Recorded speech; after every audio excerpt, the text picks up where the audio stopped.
माननीय सभासदों, माननीय सभापति जी,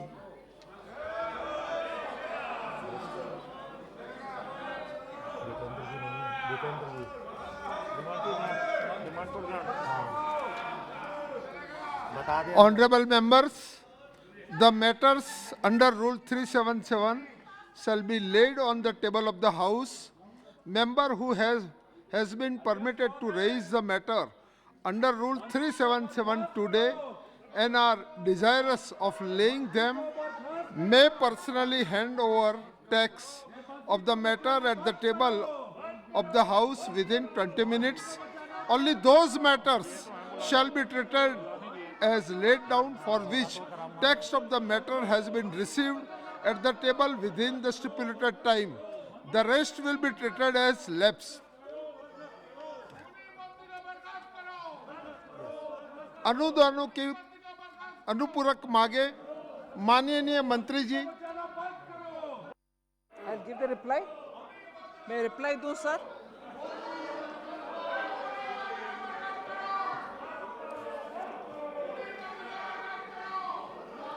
Sir, I'm thankful that you've given me the permission to speak on the subject, that is the supplementary demand for grants.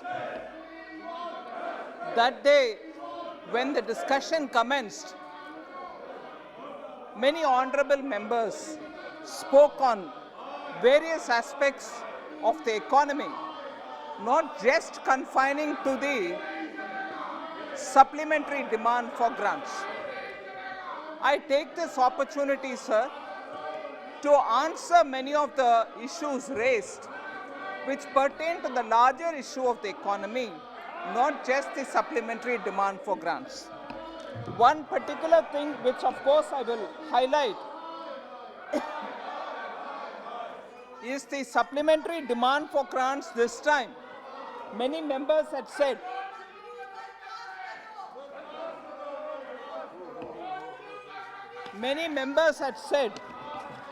that this time the demand is very high.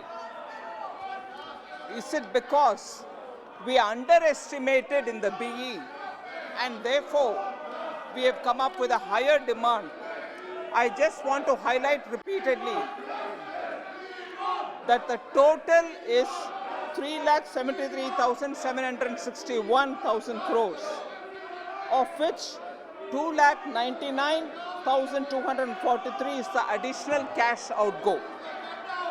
It is also because the big ticket expenditure are going, one for the Air India, for which of course amount which has been allocated has been mentioned in the supplementary demand.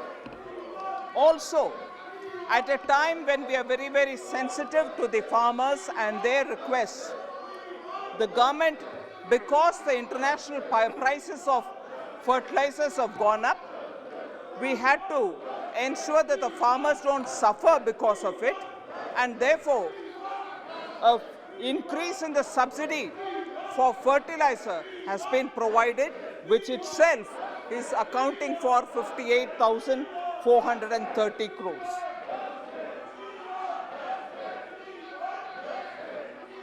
So there are one or two very serious issues which members have raised during the debate because of the fact that they pertain to the supplementary demand for grants. I'd like to answer those questions.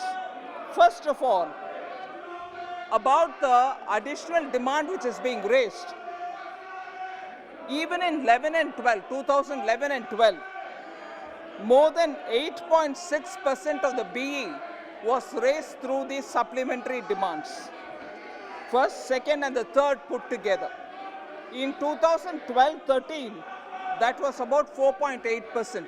8.6% in 2011 and 12 was the additional supplementary demand, was the additional amounts raised through the supplementary demand for grants, whereas in 21-22, we are given the consideration that second wave, and also extending the food subsidy, and also by the reduction in the fuel price which the central government has brought in, our revenues have come down to that extent, and also the fertilizer subsidy which I just mentioned, our additional demand put together is 9.3% in 21-22 BE, whilst in the excluding railways in the BE, therefore it's about 9.6.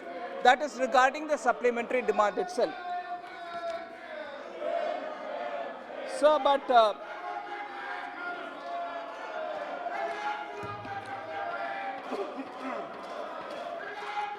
it was very, very disappointing that Honorable Member Shashi Tharoor, when he spoke about Beti Bachao, Beti Padhao, came up with a very disheartening and discouraging slogan, Paisa Bachao, Beti Dubao.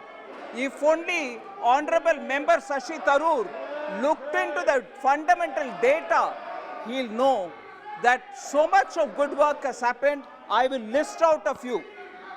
The latest National Family and Health Survey recorded that there are 1,020 women, for the first time in the record, that there are more women in today's India, 1,020 women per 1,000 men after 2 years of research that this data has come out. That's one thing.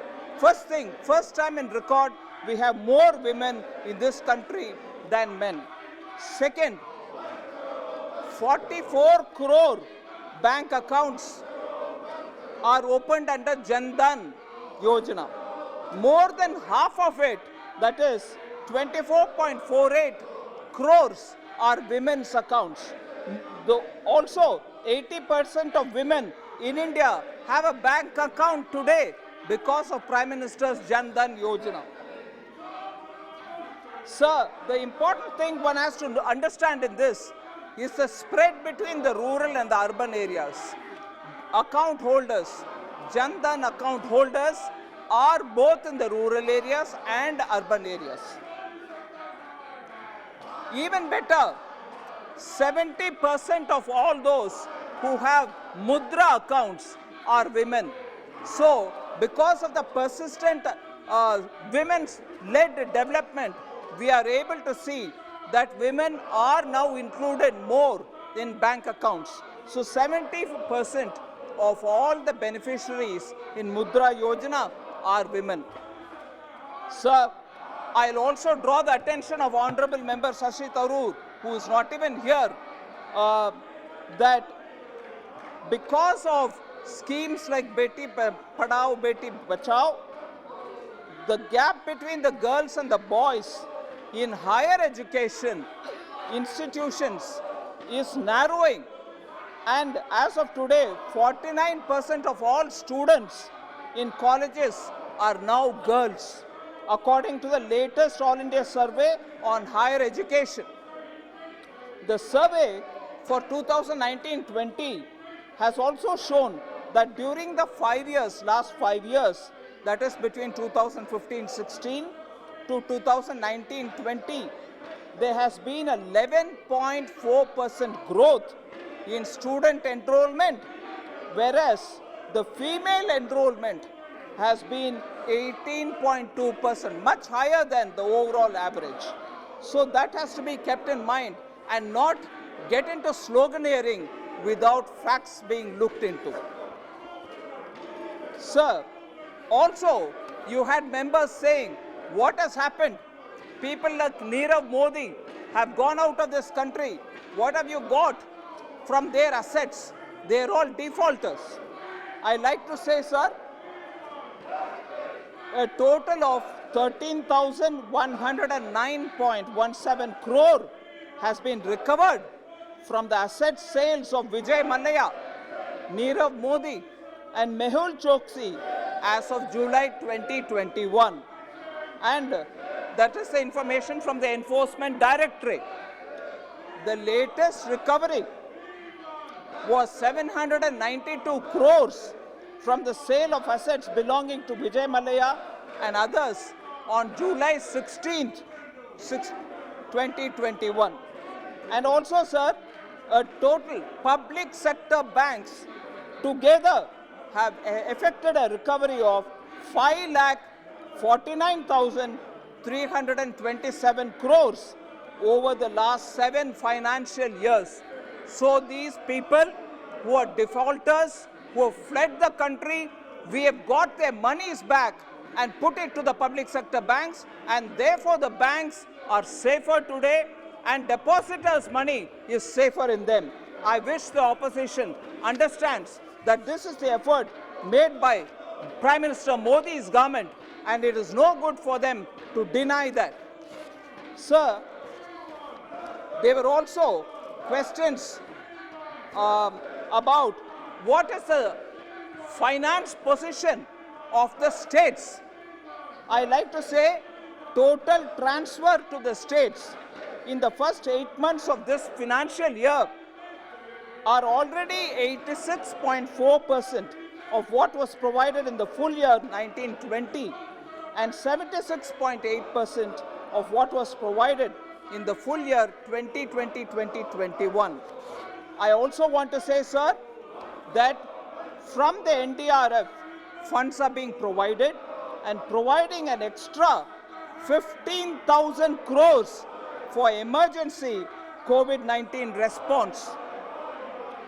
Sir, I like to put it on record that the financial position of the states is also reflected in the fact that the overall cash balance of states as on 30th November 2021 was 3,08,000 crores approximately.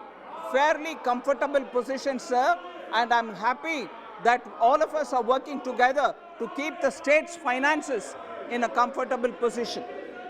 The states are having substantial cash balance with them, and only few exceptions. Out of 28 states, only 2 states are having negative cash balance. Sir, I want to put it on record that the questions asked by Honorable Member Dayanidhi Maran as regards Air India disinvestment. Sir, Dayanidhi Maran ji spoke about the sale of Air India for 18,000 crores. However, the value realization for this deal he is not talking about. Through this deal, 15,300 crore of Air India's debts will be paid for by the acquiring company and won't be a further burden on the taxpayers. The winning bid is also significantly higher than the 12,906 crore, which is the reserve price set by the government for the sale of the company. I also want to highlight that Dayanidhi Maran ji and his elder brother had sold SpiceJet for just ₹2 in 2015. According to the share price at that time of the SPA, the stake was worth 765 crore, which was sold for ₹2.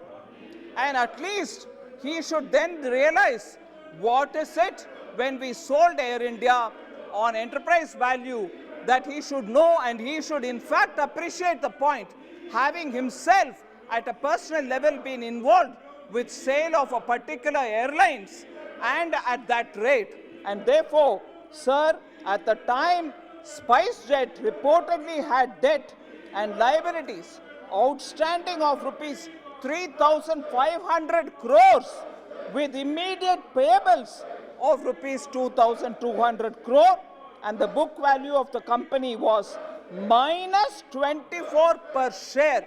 So the situation of an airline company, and in that company which doesn't make profit, and then trying to sell it and selling it at a value of ₹2 per share, I'm sure Honorable Member Dayanidhi Maran will appreciate and know how companies are being sold, because he himself sold his company at 2 rupees, and when it was in minus 24 per share valuation. So, the other issue on which repeatedly questions are being asked is the oil bonds. The total payment towards repaying the oil bonds, sir, and the interest between 2014 to 22 amounted for 85.68 crores. That is 13,500 crore as principal amount and the rest as interest. Sir, here I would like to say, the taxpayers of today, honorable members, through the chairman, I request, please pay attention to this fact, that taxpayers of today are paying for the subsidy dished out to consumers more than a decade ago by the UPA government, and they will continue to pay for the next 5 years as the redemption of the bond continues until 2026.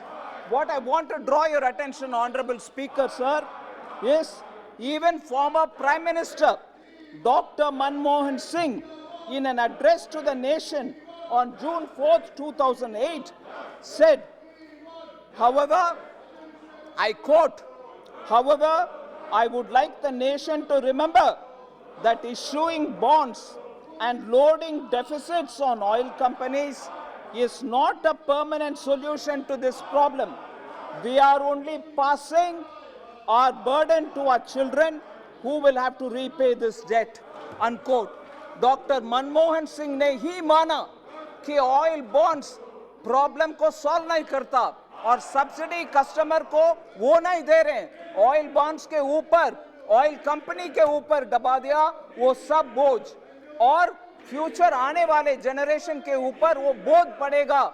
ये विषय doctor Manmohan Singh ji ने कहा, और जब हम कहते हैं कि आज तक उनका भरपाई हम कर रहे हैं, इनको समझ में आना चाहिए कि ऑयल प्राइस सब्सिडी इन्होंने उठाया नहीं, मगर पॉलिटिकली उसका फायदा उठाने के लिए कोशिश किया, वो जो गलत था हम आज तक उसको भरपाई कर रहे हैं।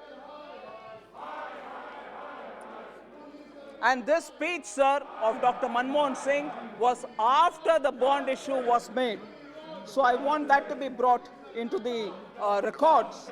And finally, sir, there was also enough concern being expressed by members on inflation. I want to underline the fact that more than 5 full years, the UPA government run their government with double-digit inflation, and they didn't do anything about it. And today, even when inflation is contained well within 6%, which is a permitted limit, they seem to be talking about price rise. Yes, we will know that for edible oil and things like that, we are taking measures through the EGOM, which is empowered GOM for taking care of essential goods. We will attend to the problem of oil price, edible oil price, and also some of the essential edible items. But sir, because the debate went beyond what was necessary in terms of the supplementary demands for grant, members have every right to raise issues, no doubt, but I wanted to put them on the record, my response. And with this, I request the honorable members, the entire House, to pass the supplementary demands for grants. Thank you. Thank you very much, madam.